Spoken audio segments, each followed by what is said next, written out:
You know who's been polarizing and has been great so far this year is Joel Embiid. No.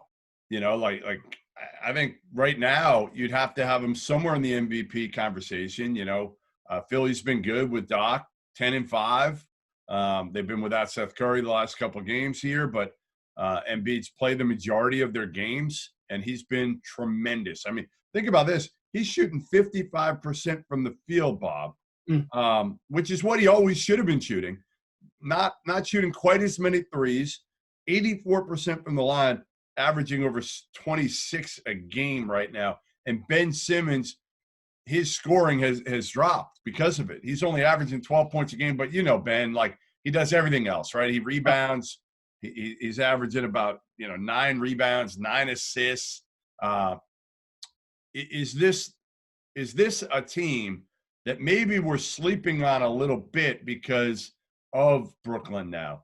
Because everybody still likes Milwaukee and Giannis, and the Celtics because of Tatum and Jaylen Brown. I feel like Philly's just kind of chugging along with a new coach, a new system.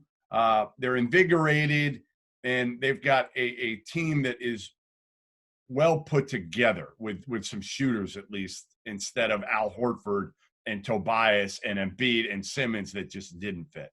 Well, you have to appreciate management for assembling, going out and identifying a lack, a need, and addressing it. You mentioned Seth Curry. He, not Big Brother, is leading the league in three-point percentage, hovering around 60%. Wow. I mean, when I saw that, I stumbled upon that in passing one day last week, Jeff. I was looking at, and Amazing. the day they ran the stats, and the paper, we run them once a week maybe. And I said, what? Curry, 59% three-point? Right. I knew, so, yeah.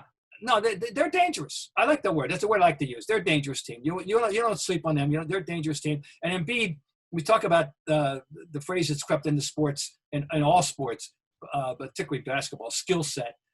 He's always had the skill set. But we just wanted him to get focused.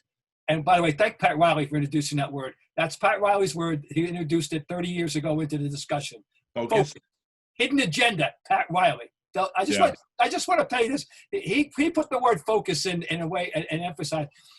Joel Embiid, forget about social media, forget about commercials, play basketball, son. And he's so talented. He play this game. He is just so talented and like fun because you know what? Like a lot of these guys worry about what they say. Like Joel just says it. Like as media people, we enjoy that because you're gonna get, no unfiltered Joel Embiid, and you had unfiltered Marcus Smart as well because Marcus Smart saying that Joel was getting every call, and then basically Joel flipping it on him and saying like, without calling him a flopper, and saying, hey Marcus, like you know how to do this too. Yeah, that's a living in a glass house situation there. 100%. And I'm high in the upper echelon on the Marcus Smart fan club, executive committee. But you got to be careful. you can't go around. You just can't be the guy going around complaining about referees falling for stuff. Exactly. So do you give Philly a legitimate chance at breaking through and getting, maybe getting to the Eastern Conference Finals or the NBA Finals? Let's face it. If we're going to still think that Milwaukee is, no, God, whatever happened to Toronto? Well, my God, is that a fall from grace? Yeah, they're.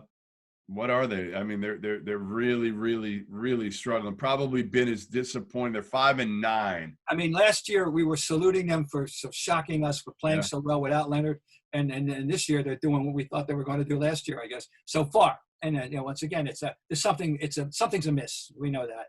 I'm not sure it's a miss as much as honestly, I feel like they overachieved a year ago. Well, maybe so. Van Vliet had taken such a step up, and But anyway, so somebody's got to play. Let's say it's Milwaukee. Somebody's got to play them. And we think Boston has a shot, but certainly Philly has a shot. Absolutely. I'm impressed, and of course I'm. Sentimentally, I wouldn't have a problem with it because I love Doc, you know, and it looks like it was a good idea for Doc to leave, and you know the old that you need to move on after a certain amount of years thing.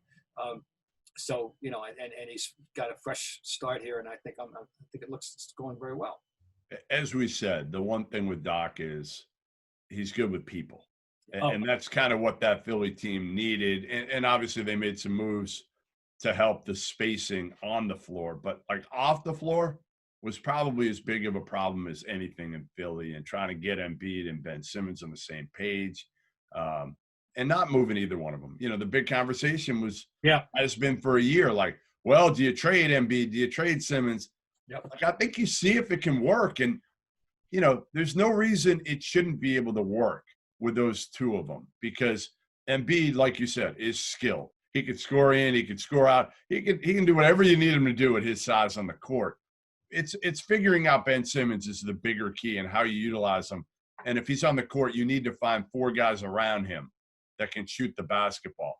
And they've done that now. And they've got obviously guys that can space the court with Seth Curry.